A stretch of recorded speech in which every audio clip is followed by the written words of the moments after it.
Hi ನಮಸ್ತೆ. ಇವತ್ತಿನ ವಿಡಿಯೋದಲ್ಲಿ ಒಂದು ಹೆಲ್ದಿ ಆಗಿರುವಂತಹ ಬ್ರೇಕ್ಫಾಸ್ಟ್ ರೆಸಿಪಿಯನ್ನು ಹೇಗೆ ಮಾಡೋದು ಅಂತ ನೋಡೋಣ. ಇವತ್ತು ನಾನು ನಿಮ್ಮ ಜೊತೆ ಶೇರ್ ಮಾಡ್ತಾ ಇರುವಂತಹ ರೆಸಿಪಿ ರಾಗಿ ಶಾವಿಗೆ. ತುಂಬ ಹೆಲ್ದಿಯಾಗಿ ಆ್ಯಂಡ್ ಟೇಸ್ಟಿಯಾಗಿ ರಾಗಿ ಶಾವಿಗೆಯನ್ನು ಹೇಗೆ ಮಾಡೋದು ಅಂತ ನೋಡೋಣ. ಮಾರ್ನಿಂಗ್ ಬ್ರೇಕ್ಫಾಸ್ಟ್ಗಾಗಿರಲಿ, ಮಧ್ಯಾಹ್ನ ಲಂಚ್ ಬಾಕ್ಸ್ಗಾಗಿರಲಿ, ಇಲ್ಲ ಅಂತಂದರೆ ಈವ್ನಿಂಗ್ ಟೈಮ್ನಲ್ಲಿ ಏನಾದರೂ ಹೆಲ್ದಿಯಾಗಿ ಸ್ನ್ಯಾಕ್ಸನ್ನು ಮಾಡಬೇಕು ಅಂತಂತಂದರೆ ಖಂಡಿತವಾಗ್ಲೂ ಈ ರೆಸಿಪಿಯನ್ನು ಟ್ರೈ ಮಾಡ್ಬೋದು. ತುಂಬಾ ಟೇಸ್ಟಿಯಾಗಿರುತ್ತೆ. ಹಾಗೆ ರಾಗಿ ಶಾವಿಗೆನ ತುಂಬ ಉದ್ರಾಗಿ ಆ್ಯಂಡ್ ಕ್ವಿಕ್ಕಾಗಿ ಹೇಗೆ ಮಾಡೋದು ಅಂತ ಇವತ್ತಿನ ವಿಡಿಯೋದಲ್ಲಿ ತೋರಿಸ್ಕೊಡ್ತಾ ಇದ್ದೀನಿ. ವಿಡಿಯೋನ ಸ್ಕಿಪ್ ಮಾಡದೆ ಕೊನೆವರೆಗೂ ನೋಡಿ. ತುಂಬ ಟೇಸ್ಟಿಯಾಗಿರುವಂತಹ ರಾಗಿ ಶಾವಿಗೆನ ಹೇಗೆ ಮಾಡೋದು ಅಂತ ನೋಡ್ಬೋದು. ಸೊ ವಿಡಿಯೋನ ಶುರು ಮಾಡೋಣ. ರಾಗಿ ಶಾವಿಗೆನ ಪ್ರಿಪೇರ್ ಮಾಡೋದಕ್ಕೆ ನಾನಿಲ್ಲಿ ಅನಿಲ್ ರಾಗಿ ಶಾವಿಗೆನ ತೊಗೊಂಡಿದ್ದೀನಿ. ಇದು 180 ಗ್ರಾಮ್ಸ್ನಷ್ಟಿದೆ. ಸೊ ಈ ಮೆಷರ್ಮೆಂಟ್ಗೆ ನಾನು ನಿಮಗೆ ರಾಗಿ ಶಾವಿಗೆ ಹೇಗೆ ಮಾಡೋದು ಅಂತ ತೋರಿಸ್ಕೊಡ್ತಾ ಇದ್ದೀನಿ. ಇದು ನಿಮಗೆ ಎಲ್ಲ ಅಂಗಡಿಗಳಲ್ಲೂ ಸಿಗುತ್ತೆ ಮತ್ತು ಸೂಪರ್ ಮಾರ್ಕೆಟ್ಗಳಲ್ಲೂ ಕೂಡ ಸಿಗುತ್ತೆ. ಈಗ ರಾಗಿ ಶಾವಿಗೆಯನ್ನು ಒಂದು ಬೌಲ್ಗೆ ಹಾಕ್ಕೊಂಡಿದ್ದೀನಿ. ಈಗ ರಾಗಿ ಶಾವಿಗೆಗೆ ನೀಟಾಗಿ ನೀರನ್ನು ಹಾಕ್ಕೊಳ್ಳಿ. ಶಾವಿಗೆ ಎಲ್ಲ ನೀರಿನಲ್ಲಿ ನೀಟಾಗಿ ನೆನಿಬೇಕು. ಸೊ ಅಷ್ಟು ನೀರನ್ನು ಹಾಕ್ಕೊಳ್ಬೇಕಾಗತ್ತೆ. ಸೊ ಇದನ್ನು ತುಂಬ ಹೊತ್ತು ಏನು ನೆನೆಸೋದು ಬೇಕಾಗಲ್ಲ. ನೀರನ್ನು ಹಾಕಿ ಜಸ್ಟ್ ಒಂದ್ಸಲಿ ನೋಡಿ ಈ ರೀತಿ ಮಿಕ್ಸ್ ಮಾಡಬೇಕು. ಅಂದರೆ ನೀರಿನಲ್ಲಿ ಶಾವಿಗೆ ನೀಟಾಗಿ ಮಿಕ್ಸ್ ಆಗಿರಬೇಕು. ಸೊ ಈ ರೀತಿ ನೀಟಾಗಿ ಮಿಕ್ಸ್ ಮಾಡಿ ಇಟ್ಕೊಳ್ಬೇಕಾಗತ್ತೆ. ಈಗ ಶಾವಿಗೆಯನ್ನು ಬೇಯಿಸೋದಕ್ಕೆ ನಾನಿಲ್ಲಿ ಯಾವುದೇ ರೀತಿಯಾದಂತಹ ಸ್ಟೀಮರನ್ನು ಯೂಸ್ ಮಾಡ್ತಿಲ್ಲ. ನಾನು ಇಡ್ಲಿ ಪಾತ್ರೆಯನ್ನು ಯೂಸ್ ಮಾಡ್ತಾ ಇದ್ದೀನಿ. ಈಗ ಇಡ್ಲಿ ಪ್ಲೇಟ್ಗೆ ನೀಟಾಗಿ ಎಣ್ಣೆಯನ್ನು ಅಪ್ಲೈ ಮಾಡಿ ಇಟ್ಕೊಳ್ಬೇಕಾಗತ್ತೆ.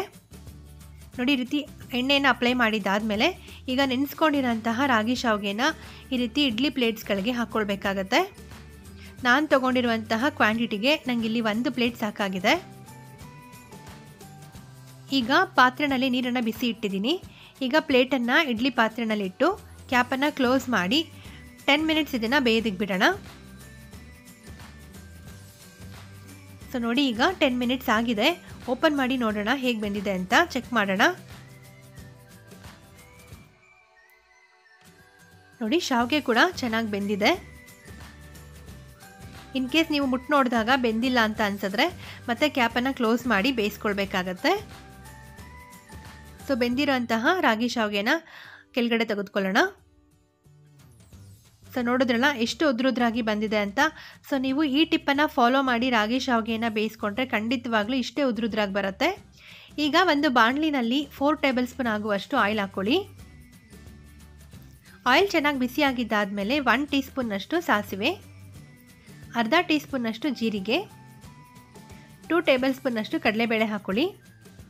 ಸಾಸಿವೆ ಎಲ್ಲ ಚೆನ್ನಾಗಿ ಸಿಡಿಬೇಕು ಮತ್ತು ಕಡಲೆಬೇಳೆ ಕೂಡ ಚೆನ್ನಾಗಿ ಕೆಂಪಗಾಗಬೇಕು. ಈಗ ಇದಕ್ಕೆ ಸಣ್ಣದಾಗಿ ಕಟ್ ಮಾಡಿರೋಂತಹ 2 ಈರುಳ್ಳಿನ ಹಾಕ್ಕೊಳ್ಬೇಕು. ಈ ರಾಗಿ ಶಾವಿಗೆಗೆ ಸ್ವಲ್ಪ ಈರುಳ್ಳಿ ಹೆಚ್ಚಾಗಿದ್ದರೆ ತಿನ್ನಬೇಕಾದ್ರೆ ತುಂಬಾ ರುಚಿಯಾಗಿರುತ್ತೆ. ಖಾರಕ್ಕೆ ನಾನಿಲ್ಲಿ 4 ರಿಂದ 5 ಹಸಿಮೆಣಸಿನಕಾಯಿನ ಹಾಕ್ಕೊಳ್ತಾ ಇದ್ದೀನಿ. ಕರಿಬೇವನ್ನು ಈ ರೀತಿ ಸಣ್ಣದಾಗಿ ಕಟ್ ಮಾಡಿ ಹಾಕ್ಕೊಳ್ತಾ ಇದ್ದೀನಿ. ಟೇಸ್ಟ್ ತುಂಬಾ ಚೆನ್ನಾಗಿರುತ್ತೆ. ತಿನ್ನಬೇಕಾದ್ರೆ ಕರಿಬೇವು ಬಾಯಿಗೆ ಸಿಕ್ಕಾಗ ತುಂಬಾ ಟೇಸ್ಟಿ ಅಂತ ಅನಿಸುತ್ತೆ. ಸೊ ಹಾಗಾಗಿ ನಾನಿಲ್ಲಿ ಸಣ್ಣದಾಗಿ ಕಟ್ ಮಾಡಿ ಹಾಕ್ಕೊಳ್ತಾ ಇದ್ದೀನಿ. ಈರುಳ್ಳಿ ಎಲ್ಲ ಚೆನ್ನಾಗಿ ಫ್ರೈ ಆಗಬೇಕಾಗತ್ತೆ. ನೋಡಿ ಈ ರೀತಿಯಾಗಿ ಈರುಳ್ಳಿ ಚೆನ್ನಾಗಿ ಫ್ರೈ ಆಗಿದ್ದಾದಮೇಲೆ ಈಗ ಇದಕ್ಕೆ ರುಚಿಗೆ ತಕ್ಕಷ್ಟು ಉಪ್ಪನ್ನು ಹಾಕ್ಕೊಳ್ಬೇಕು. ಉಪ್ಪು ಹಾಕಿದ್ದಾದಮೇಲೆ ನೀಟಾಗಿ ಒಂದ್ಸಲಿ ಮಿಕ್ಸ್ ಮಾಡ್ಕೊಳ್ಳೋಣ.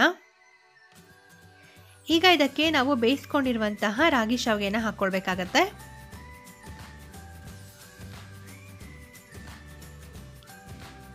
ಈಗ ಇದಕ್ಕೆ 1 ಕಪ್ನಷ್ಟು ನಾನಿಲ್ಲಿ ತುರ್ಕೊಂಡಿರುವಂತಹ ತೆಂಗಿನಕಾಯಿ ತುರಿಯನ್ನು ಹಾಕ್ಕೊಳ್ತಾ ಇದ್ದೀನಿ. ತೆಂಗಿನಕಾಯಿ ತುರಿ ಸ್ವಲ್ಪ ಹೆಚ್ಚಾಗಿ ಹಾಕ್ಕೊಂಡ್ರೆ ರಾಗಿ ಶಾವಿಗೆನಲ್ಲಿ ತುಂಬಾ ಟೇಸ್ಟಿಯಾಗಿರುತ್ತೆ. ಸಣ್ಣದಾಗಿ ಕಟ್ ಮಾಡಿರೋಂತಹ ಸ್ವಲ್ಪ ಕೊತ್ತಂಬರಿ ಸೊಪ್ಪು ಈಗ ಎಲ್ಲ ಹಾಕ್ಕೊಂಡಿದ್ದಾಗಿದೆ. ಸೊ ನೀಟಾಗಿ ಇದನ್ನು ಮಿಕ್ಸ್ ಮಾಡ್ಕೊಳ್ಬೇಕಾಗತ್ತೆ.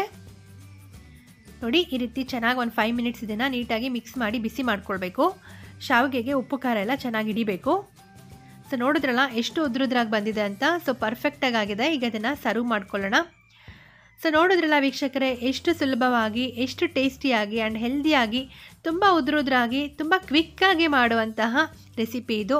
ಸೊ ತುಂಬಾ ಟೇಸ್ಟಿಯಾಗಿರುತ್ತೆ. ನೀವು ಮಾರ್ನಿಂಗ್ ಬ್ರೇಕ್ಫಾಸ್ಟ್ಗೆ, ಲಂಚ್ ಬಾಕ್ಸ್ಗೆ, ಈವ್ನಿಂಗ್ ಸ್ನ್ಯಾಕ್ಸ್ಗೆ ಯಾವಾಗ ಬೇಕಿದ್ದರೆ ಇದನ್ನು ಟ್ರೈ ಮಾಡಿ. ತುಂಬಾ ಟೇಸ್ಟಿಯಾಗಿರುತ್ತೆ. ಮಕ್ಕಳಿಗೆ ಈ ರೀತಿಯಾದಂತಹ ರೆಸಿಪಿಗಳನ್ನು ಮಾಡಿಕೊಟ್ಟಾಗ ಮಕ್ಕಳಿಗೂ ಕೂಡ ತುಂಬ ಖುಷಿಪಟ್ಟು ತಿಂತಾರೆ ಮತ್ತು ಹೆಲ್ದಿಯಾಗೂ ಕೂಡ ಇರುತ್ತೆ. ಖಂಡಿತವಾಗ್ಲೂ ಟ್ರೈ ಮಾಡಲೇಬೇಕಾಗಿರುವಂತಹ ರೆಸಿಪಿ ಇದು. ಸೊ ಇದೇ ಮೆಥಡ್ನಲ್ಲಿ ಟ್ರೈ ಮಾಡಿ ನೋಡಿ. ಇಷ್ಟೇ ಪರ್ಫೆಕ್ಟಾಗಿ, ಇಷ್ಟೇ ಉದ್ರಾಗಿ ಬರುತ್ತೆ. ಸೊ ಖಂಡಿತ ಈ ರೆಸಿಪಿಯನ್ನು ಟ್ರೈ ಮಾಡಿ. ನಿಮ್ಗೆ ಹೇಗೆ ಬಂತು ಅನ್ನೋದನ್ನು ಕಮೆಂಟ್ ಸೆಕ್ಷನಲ್ಲಿ ನನ್ನ ಜೊತೆ ಫೀಡ್ಬ್ಯಾಕನ್ನು ಶೇರ್ ಮಾಡೋದನ್ನು ಮರಿಬೇಡಿ. ಈ ರೀತಿಯಾದಂತಹ ಸಿಂಪಲ್ ಆ್ಯಂಡ್ ಕ್ವಿಕ್ ರೆಸಿಪಿಗಳಿಗಾಗಿ ತಪ್ಪದೆ ನಮ್ಮ ಚಾನಲನ್ನು ಸಬ್ಸ್ಕ್ರೈಬ್ ಮಾಡಿ. ಹಾಗೂ ನಿಮಗೆ ಈ ವಿಡಿಯೋ ಇಷ್ಟ ಆಗಿದೆ ಅಂತ ತಿಳ್ಕೊಂಡಿದ್ದೀನಿ. ಈ ವಿಡಿಯೋ ಇಷ್ಟ ಆಗಿದ್ದಲ್ಲಿ ಈ ವಿಡಿಯೋಗೆ ಒಂದು ಲೈಕ್ ಮಾಡಿ, ನಿಮ್ಮ ಫ್ರೆಂಡ್ಸ್ ಹಾಗೂ ರಿಲೇಟಿವ್ಸ್ನೊಂದಿಗೂ ಶೇರ್ ಮಾಡಿ. Thanks for watching this video.